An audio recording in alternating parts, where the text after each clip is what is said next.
ಅಲೈಕುಂ ವರಹಮತುಲ್ಲಾಹಿ ವಬರಕಾತಹು. ಹೇಗಿದ್ದೀರಾ ಎಲ್ಲರೂ ಈಮಾನಿನ ಹಾಲತ್ತಿನಲ್ಲಿ ಇದ್ದೀರಾ ಎಂದು ಭಾವಿಸುತ್ತಾ ಇಂದಿನ ವಿಡಿಯೋವನ್ನು ಶುರು ಮಾಡೋಣ.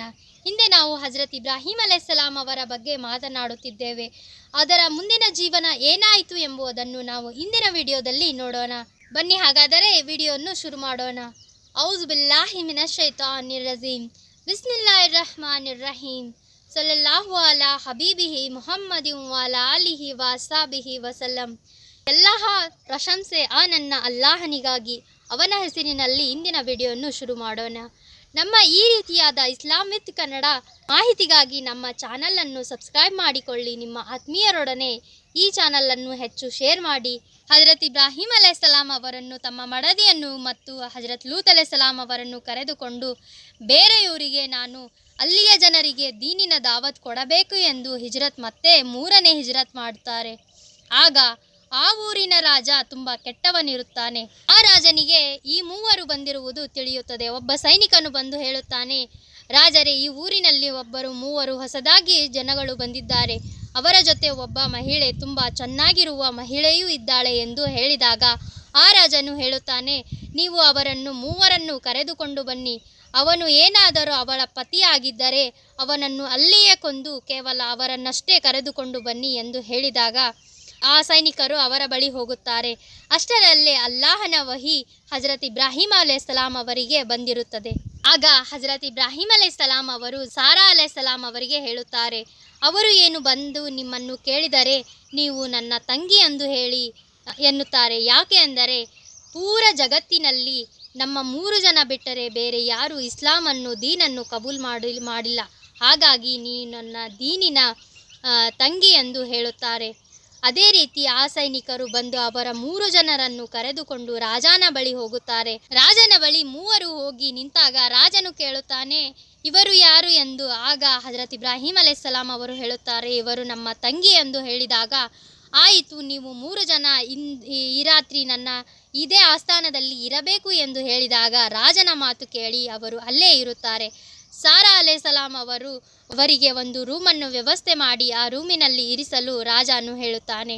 ಮತ್ತು ಆ ರಾಜನ ಇರಾದ ತುಂಬ ಕೆಟ್ಟದಾಗಿರುತ್ತದೆ.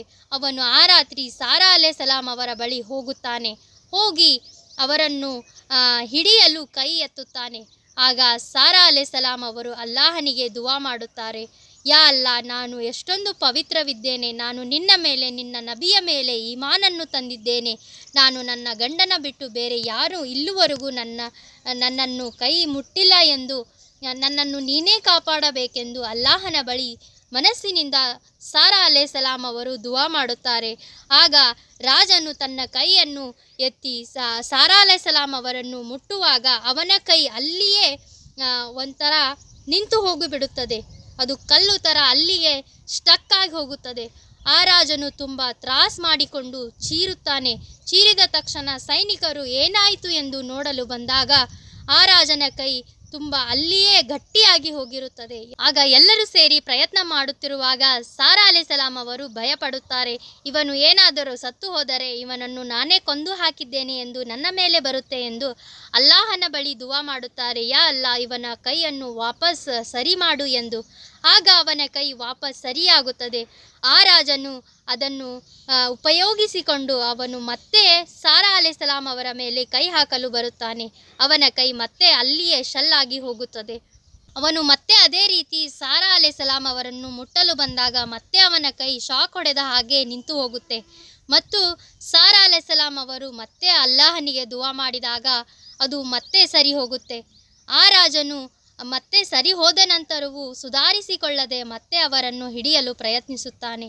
ಆಗ ಮತ್ತೆ ಅವನ ಕೈ ಅದೇ ರೀತಿ ಶಾಕ್ ಆಗಿ 3 ಬಾರಿ ಅದೇ ರೀತಿ ನಿಂತಾಗ ಆ ರಾಜನು ಹೇಳುತ್ತಾನೆ, ನಿನ್ನನ್ನು ತೊಂದರೆ ಮಾಡುವುದಿಲ್ಲ, ನಿನಗೆ ಏನು ಮಾಡುವುದಿಲ್ಲ, ನನಗೆ ಮತ್ತೆ ಮೊದಲಿನ ರೀತಿ ನನ್ನ ಕೈ ಮಾಡಿಕೊಡು ಎಂದು ತುಂಬ ಕೇಳಿದಾಗ ಸಾರಾ ಅಲೈಹಿಸ್ಸಲಾಂ ಅಲ್ಲಾಹನಿಗೆ ದುವಾ ಮಾಡಿದಾಗ ಅವನ ಕೈ ಸರಿ ಹೋಗುತ್ತೆ.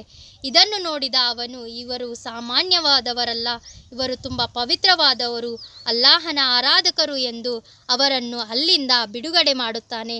ಮತ್ತು ತನ್ನ ಸ್ವಂತ ಮಗಳಾದ ಹಜರತ್ ಹಾಜರಾ ಅಲೈಹಿಸ್ಸಲಾಂ ಅವರನ್ನು ಇವರೊಟ್ಟಿಗೆ ಕಳಿಸಲು ನಿರ್ಧಾರ ಮಾಡುತ್ತಾನೆ. ಹಾಜರಾ ಅಲೈಹಿಸ್ಸಲಾಂ ಅವರು ಸಹಿತ ಈಮಾನನ್ನು ಕಬೂಲ್ ಮಾಡುತ್ತಾರೆ. ಆಗ ಸಾರಾ ಅಲೈಹಿಸ್ಸಲಾಮ್ ಅವರು ಹೇಳುತ್ತಾರೆ, ನಾವು ಇಲ್ಲಿರುವುದು ಬೇಡ, ವಾಪಸ್ ನಮ್ಮ ಊರಿಗೆ ಹೋಗೋಣ ಎಂದು ಶಾಮ್ ಕಡೆ ವಾಪಸ್ ಹಾಜರಾ ಸಮೇತ ಮತ್ತೆ 4 ಮುಲ್ಕೆ ಶಾಮ್ಗೆ ಬರುತ್ತಾರೆ. ಇವರು ಅಲ್ಲಿಂದ ಆ ರಾಜ್ಯದಿಂದ ವಾಪಸ್ 4 ಶಾಮೆ ಮುಲ್ಕೆ ಬರುತ್ತಾರೆ. ಆಗ ಹಾಜರಾ ಅಲೈಹಿಸ್ಸಲಾಮ್ ಅವರನ್ನು ನೋಡಿ ಸಾರಾ ಅಲೈಹಿಸ್ಸಲಾಮ್ ಅವರ ಮನದಲ್ಲಿ ಒಂದು ಯೋಚನೆ ಬರುತ್ತದೆ. ನಿಮಗೂ ವಯಸ್ಸಾಯಿತು ಮತ್ತು ನನಗೂ ವಯಸ್ಸಾಯಿತು, ಆದರೂ ಸಹಿತ ನಮಗೆ ಇನ್ನೂ ಮಕ್ಕಳಾಗಿಲ್ಲ. ನೀವು ಹಾಜರಾ ಅಲೈಹಿಸ್ಸಲಾಮ್ ಅವರನ್ನು ಮದುವೆಯಾಗಿ ಅಲ್ಲಾಹನ ದಯದಿಂದ ನಮಗೆ ಮಕ್ಕಳಾಗಬಹುದು ಎಂದು ತುಂಬ ಫೋರ್ಸ್ ಮಾಡಿ ಹಾಜರಾ ಅಲೈಹಿಸ್ಸಲಾಮ್ ಅವರಿಗೆ ಹಜರತ್ ಇಬ್ರಾಹಿಂ ಅಲೈಹಿಸ್ಸಲಾಮ್ ಅವರಿಗೆ ಮದುವೆ ಮಾಡುತ್ತಾರೆ. ಆಗ ಹಾಜರಾ ಅಲೈಹಿಸ್ಸಲಾಮ್ ಅವರ ಹೊಟ್ಟೆಯಿಂದ ಒಂದು ಗಂಡು ಮಗುವಿಗೆ ಜನ್ಮ ನೀಡುತ್ತಾರೆ. ಅವರೇ ಹಜರತ್ ಇಸ್ಮಾಯಿಲ್ ಅಲೈಹಿಸ್ಸಲಾಮ್. ಇವರು ಮುಂದೆ ದೊಡ್ಡ ನಬಿ ಆಗುತ್ತಾರೆ. ಇವರ ಕಥೆಯೂ ನಾವು ಮುಂದೆ ನೋಡೋಣ ಏನಾಗುತ್ತೆ ಎಂದು. ಗಂಡು ಮಗು ಹುಟ್ಟಿದ ನಂತರ, ಇಸ್ಮಾಯಿಲ್ ಅಲೈಹಿಸ್ಸಲಾಮ್ ಅವರು ಹುಟ್ಟಿದ ನಂತರ ಅವರ ಜೀವನ ಮತ್ತೆ ಮುಂದೆ ಹೇಗೆ ನಡೆಯುತ್ತೆ ಎಂಬುದನ್ನು ನಾವು ಮುಂದಿನ ವಿಡಿಯೋದಲ್ಲಿ ನೋಡೋಣ. ಅಲ್ಲಿಯವರೆಗೂ ನಮ್ಮ ಈ ಚಾನಲನ್ನು ಸಬ್ಸ್ಕ್ರೈಬ್ ಮಾಡಿಕೊಳ್ಳಿ. ನಮ್ಮ ವಿಡಿಯೋವನ್ನು ತಪ್ಪದೇ ವೀಕ್ಷಿಸಿ ಮತ್ತು ಸಿಗೋಣ ಇನ್ನೊಂದು ಇದೇ ರೀತಿ ವಿಡಿಯೋದಲ್ಲಿ. ಅಲ್ಲಿಯವರೆಗೂ ಅಸ್ಸಲಾಮು ಅಲೈಕುಂ ವರಹಮತುಲ್ಲಾಹಿ ವಬರಕಾತುಹು.